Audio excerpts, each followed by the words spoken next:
ታሪኩ የሚጀምረው በአንዲት ትንሽዬ የጃፓን ከተማ ውስጥ የሚገኘውን ኢቻካዋ ተብሎ የሚጠራውን ሁለተኛ ደረጃ ትምህርት ቤት እያስመለከተን ነው። ተማሪዎቹም በቅርቡ የተፈተኑትን የፈተና ውጤት እየተቀበሉ ይገኛሉ። ከነዚህ ተማሪዎች መካከልም አንዷ ሚያሞቶ አሱካ ስትሆን እሷም በጣም ተግባቢ ብትሆንም በትምህርቷ ግን ደካማ ነበረች። ፈተናው እስካሁን ከተፈተኑት ሁሉ ቀላል ቢሆንም አሱካ ግን አንዱንም ጥያቄ በትክክል መመለስ ባለመቻሏ 0 አምጥታለች። የፍቅር ጓደኛዋ ዮቪዳ ግን ነገሩን በጥሩ መልኩ በመመልከት 0 የእሷ ዕድል ቁጥር ሊሆን እንደሚችል በመንገር ያጽናናታል።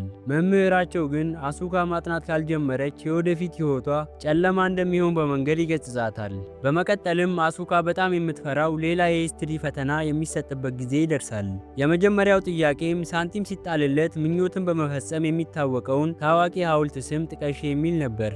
አሱካ ግን መልሱን ስለማታውቀው ቦታውን ባዶ ከመተው ይልቅ ጋቺሞ የሚል የዘፈቀደ ስም ትጽፋለች። ስሙንም በወረቀቱ ላይ ልክ እንደጻፈች በመስኮቱ በኩል ደማቅ ብርሃን ይታያል። በከተማ ውስጥም በሆነ ቦታ ላይ አንድ እንግዳ የሆነ የጫካ መንገድ በራሱ ጊዜ ይፈጠራል። በማግስቱ አሱካና ዮቪዳ ወደ ትምህርት ቤት እየሄዱ እያለ ከዚህ በፊት አይተውት የማያውቁት መንገድ ያጋጥማቸዋል። ይሄም ጉጉት ስለፈጠረባቸው መንገዱን ለመፈተሽ ይወስናሉ። ለትንሽ ጊዜም ከተጓዙ በኋላ ስሙ የማይነበብ አንድ ቤተ መቅደስ ያገኛሉ። አሱካም ሳንቲም በመወርወር በሚቀጥለው ፈተና 100 እንድታመጣ ትመኛለች። ከዛ በኋላ ሁለቱም ስለ ጉዳዩ ብዙም ሳይጨነቁ ወደ ትምህርት ቤት ይመለሳሉ። ያለፈው የሂስትሪ ፈተና ውጤት ሲመጣ ግን አሱካ ያመጣችው 5 ከመቶ ብቻ ነበር። በዚያኑ ቀን ስለ ዓለም ፖለቲካ ሌላ ፈተና ይሰጣቸዋል። የመጀመሪያው ጥያቄም የአሁኑ የጃፓን ጠቅላይ ሚኒስትር ስም ማን ይባላል የሚል ነበር። አሱካ አሁንም ምንም ፍንጭ ባይኖራትም ወረቀቱን ባዶ ከመተው ይልቅ የዮቪዳን ስም ትጽፋለች። ሌሎቹንም ጥያቄዎች በሙሉ ምንም አታውቃቸውም ነበር። በመቀጠልም አሱካ ከመጨነቅ ይልቅ እንቅልፏን መተኛት ትመርጣለች። ከትምህርት በኋላም አሱካና ዮቪዳ አብረው ጊዜ ለማሳለፍ ወደ እሷ ቤት ያመራሉ። ገና ወደ ቤት ከመግባታቸውም የወላጆቿ ጭቅጭቅ ይሰማ ነበር። አባቷ በቅርቡ ከስራ ሊሰናበት የተቃረበ የሽያጭ ሰራተኛ ሲሆን እናቷ ደግሞ ከራሷ የሚያስወጣት ጋር የፍቅር ግንኙነት ጀምራለች። አሱካም ለዮቪዳ ጭቅጭቁን ችላ እንዲለው ነግራው ወደ ክፍሏ ይዛው ትሄዳለች። ወደ ክፍሏም ሲሄዱ ዮቪዳ ከአንድ ክፍል በር ውጪ የተቀመጡ ባዶ ሳህኖችን ይመለከታል። አሱካም ኬሳኬ የሚባል መንታ ወንድም እንዳላት ትነግረዋለች። እሱም ከአንደኛ ደረጃ ትምህርት ቤት ጀምሮ በትምህርቱ በጣም ጎበዝ ነበር። በተጨማሪም በማንኛውም ፈተና ሙሉ ውጤት እንጂ ከዚያ በታች አምጥቶ አያውቁም ነበር። ሆኖም ግን አንድ ቀን የሁለተኛ ደረጃ ትምህርት ቤት መግቢያ ፈተና ላይ ይወድቃል። ሁሌ አንደኛ በመውጣት ይታወቅ ስለነበር ይህ ውድቀቱ በጣም ይከብደዋል። ከዚያን ጊዜ ጀምሮም ራሱን በክፍል ውስጥ ዘግቶ መኖር ይጀምራል። ከማንም ጋር ሳይገናኝ ቀኑን ሙሉ ቪዲዮ ጌም በመጫወት ያሳልፋል። አሱካም ስለ ወንድሟ ካወራች በኋላ በሐዘን ትተክዛለች። ዮቪዳም እሷን ለማስደሰት ሲል የሚበላ ነገር ለመግዛት ወደ ሱፐርማርኬት ይሄዳል። በሌላ በኩል መምህራቸው የፈተና ወረቀቶችን እያረመ ነበር። በድንገት ግን ያ ሚስጥራዊ ቤተ መቅደስ ማብራት ይጀምራል። የመምህሩ መነጽርም በደማቅ ብርሃን ይሞላል። ትንሽ ቆይቶም አሱካ ለዮቪዳ ደውላ ለምን እንደዘገየ ትጠይቀዋለች። ዮቪዳ ግን በጣም ስራ እንደበዛበትና ዛሬ አብሯት መሆን እንደማይችል ይነግራታል። ከጥሪው በኋላም ወዲያውኑ ከክፍሏ ተማሪ ዮቪዳ ትልቅ ችግር ውስጥ ነው የሚል የጽሑፍ መልእክት ይደርሳታል። በዚህም ጊዜ ዮቪዳ በድንገት የጃፓን ጠቅላይ ሚኒስትር ሆኖ መመረጡን እንገነዘባለን። እንደ ጠቅላይ ሚኒስትርም ሆኖ ለካሜራ ቃለ መጠይቅ ሲያደርግ የሚያሳዩ ተንቀሳቃሽ ምስሎችና ፎቶዎች በሁሉም የማህበራዊ ሚዲያዎች ላይ ይሰራጫሉ።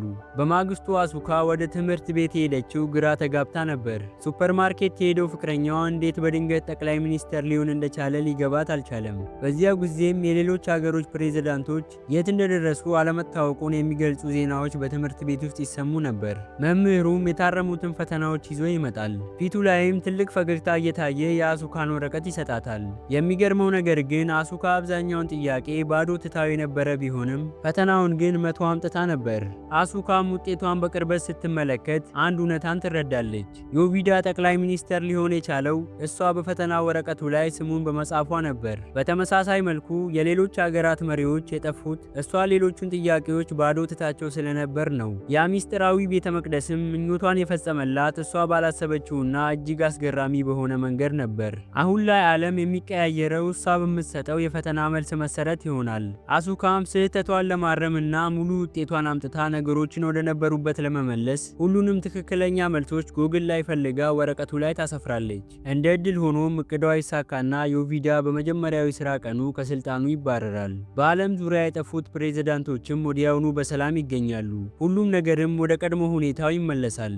ቀጥሎም ሂሳብ ፈተና የሚሰጥበት ጊዜ ይደርሳል። በዚህ ጊዜ አሱካ ምንም አልተጨነቀችም ነበር። ምክንያቱም ሂሳብ ፈተና ላይ መልስ ብትሳሳት ብዙ ለውጥ አይኖርም ብላ ስላሰበች ነበር። ከትምህርት በኋላ ዮቪዳ ከአሱካ ጋር ተገናኝቶ እንዴት ከስራው እንደተባረረ ይነግራታል። አሱካም ስላላት እንግዳ የሆነ ኃይል እውነቱን ከመናገሯ በፊት ታረጋጋዋለች። ዮቪዳ ግን ስላላመናት ይልቁኑ ለማረጋገጥ አንድ ነገር እንድትጽፍ ይጠይቃታል። እሷ ግን ምንም ከመጻፏ በፊት በከተማው መሃል ላይ የሚገኝ አንድ ረጅም ህንፃ እንደ ጄሊ መወዛወዝ ይጀምራል። ይህ የሆነውም በሂሳብ ፈተናው ላይ በሰራቸው አንድ ስህተት ምክንያት ነበር። አሱካና ዮቪዳም ወዲያውኑ ወደ መምህሩ ክፍል በመሮጥ ስህተቱን ያስተካክሉታል። ህንፃውም ወደ ቀድሞ ቅርጹ ይመለሳል። በቴሌቪዥን መስኮት የሚታዩ ባለሙያዎች እንኳን ህንፃው ለምን እንደተወዛወዘ ሊያስረዱ አልቻሉም። አሱካና ዮቪዳ ወደ ቤት ሲመለሱ ቤተ መቅደስ ወደ ነበረበት ቦታ ቢሄዱም ቦታው ሙሉ በሙሉ ጠፍቶ ነበር። ስሙንም ማስታወስ ስላልቻሉ ዳግመኛ ሊፈልጉበት የሚችሉበት መንገድ አልነበረም። አሁን ላይ ዓለምን ከአደጋ ለማዳን ያለው ብቸኛ አማራጭ አሱካ ጠንክራ አጥንታ ሁሉንም የፈተና ጥያቄዎች በትክክል መመለስ መቻሏ ነው። አሱካም የተቻላትን ሁሉ ለማድረግ ወስና በዚያኑ ምሽት ጥናት ትጀምራለች። ነገር ግን ከጥቂት ደቂቃዎች በኋላ እንቅልፍ ይረታታል። በቀጣዩ ቀን አሱካና ዮቪዳ መምህሩ የቅርብ ጊዜውን ፈተና ወረቀት አርሞ እስከሚያበቃ ድረስ ከቢሮው ውጪ በመሆን በትዕግስት ይጠብቃሉ። እንደተለመደውም አሱካ ሙሉ ውጤት ታመጣለች። እሷም ዓለም ላይ ትልቅ ለውጥ እንዳላመጣ ተስፋ ታደርጋለች። ወደ ቤት ስትመለስም አባቷ በታላቅ ደስታ ይቀበላታል። በስራ ታሪኩ ከፍተኛውን ሽያጭ ማከናወኑን ይነግራታል።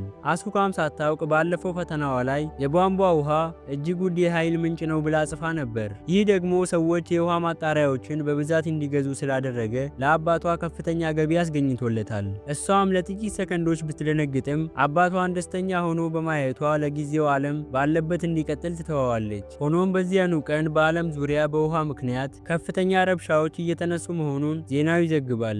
ነገሮችም ከቁጥጥር ውጪ ሲሆኑ አሱካ በፍጥነት የፈተና መልሷን በማስተካከል ዓለምን ወደ ነበረበት ትመልሳለች። በመቀጠልም አሱካ ያላትን ኃይል ተጠቅማ የወላጆቿን የጋብቻ ችግር ለመፍታት ታስባለች።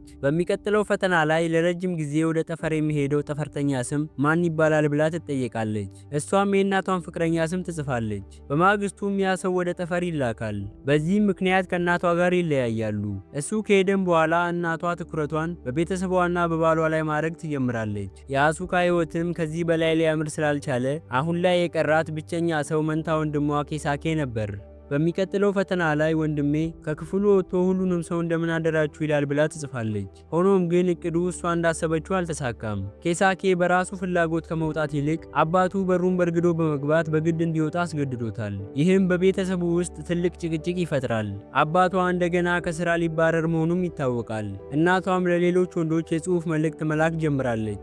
አሱካም ችግሮቿን በኃይሏ ለመፍታት መሞከር ጊዜያዊ መፍትሄ እንደሆነ በመጨረሻም ትረዳለች። ስለዚህም ከወንድሟ ጋር በእውነት ለመነጋገር ጥረት ማድረግ ትጀምራለች። እሱ አሁንም ጎበዝ ስለሆነ በየቀኑ ከበሩ ውጪ ተቀምጣ ድምጿን ከፍ አድርጋ ማጥናት ትጀምራለች። ኬሳኬን የሚረብሹም ብዙ ስህተቶችን ትሰራለች። እሱ ግን ለጥቂት ቀናቶች ዝም ብሎ ይታዘባታል። ከዚያም አንድ ቀን አንድ የሂሳብ ጥያቄ በጣም ስለከበዳት ልትዘለው ስትል ኬሳኬ ለመጀመሪያ ጊዜ ይናገራል። እናም እንዴት እንደሚሰራ ያስተምራታል። በወንድሟ እርዳታ አሱካ ምንም እንኳን በሩ ተዘግቶ ቢሆንም በትጋት ማጥናቷን ትቀጥላለች። በመጨረሻም የአሱካ አባት የሽያጭ ጥበብ መጽሐፍትን ማንበብና በስራው ላይ ጠንክሮ መስራት ይጀምራል። እናቷም የፍቅረኞቿን ስልክ ቁጥር በሙሉ በማጥፋት ትኩረቷን ቤተሰቧ ላይ ታደርጋለች። ከአንድ ሳምንት በኋላ አሱካ ያለምንም እርዳታ በፈተናው ላይ ሙሉ ውጤት ታመጣለች። ደስ የሚለውን ዜና ለኬሳኬ ለመንገር ወደ ክፍሉ ብትሄድም እሱ ግን አሁንም በሩን ለመክፈት ፈቃደኛ አልነበረም። በማግስቱ ጠዋት አሱካና ወላጆቿ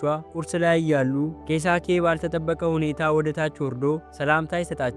ተስፋ ቆርጦ ስለነበርም አባቱን ይቅርታ ጠይቆ ከእንግዲህ ጠንክሮ እንደሚሰራ ቃል ይገባል። አንድ ቀን አሱካና ዮቪዳ ወደ ትምህርት ቤት እየሄዱ እያለ አሱካ በመጀመሪያው የሂስትሪ ፈተና ላይ 5 ስላመጣች የቀደደችውን ፈተና በቦርሳ ውስጥ ታገኛለች። ታገኘዋለች። የተቀደዱትንም ቁርጥራጮች ታገጣጥማቸዋለች። በዚህም ጊዜ በድንገት ወደ ቤተ መቅደሱ የሚወስደው መንገድ ይከፈታል።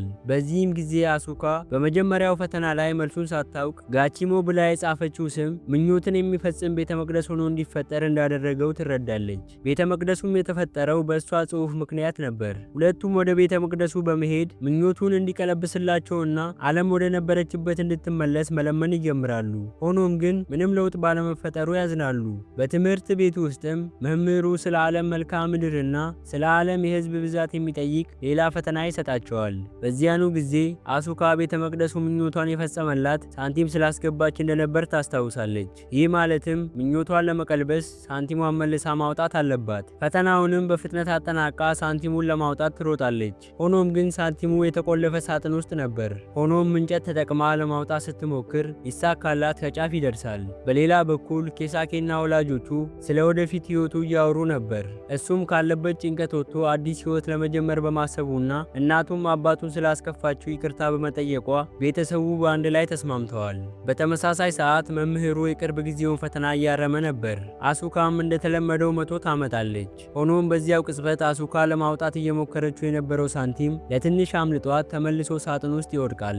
ሳንቲሙም በድንገት ደማቅ ብርሃን ይፈጥራል። ከጥቂት ቆይታ በኋላም በቤተ መቅደሱ ፊት ለፊት ማንም አልነበረም። ይባስ ብሎ መላ ከተማዋ፣ አገሪቷና መላው ዓለም ልክ ሰው እንደማይኖርባት ባዶ ሆና ነበር። የሰው ልጅ በሙሉም በድንገት ከምድር ላይ የጠፋ ይመስላል። በዚህም ጊዜ አሱካ በመጨረሻው ፈተና ላይ የቀረበላትን የአሁኑ የዓለም ሕዝብ ብዛት ስንት ነው የሚለውን ጥያቄ ሳታቆም ማለፏን እንመለከታለን። እሷም ጥያቄውን ባዶ ትታው ስለነበር ከአሁን በኋላ ምድር ላይ የሰው ልጅ እንደማይኖር እያስመለከተን ታሪኩ ያበቃል።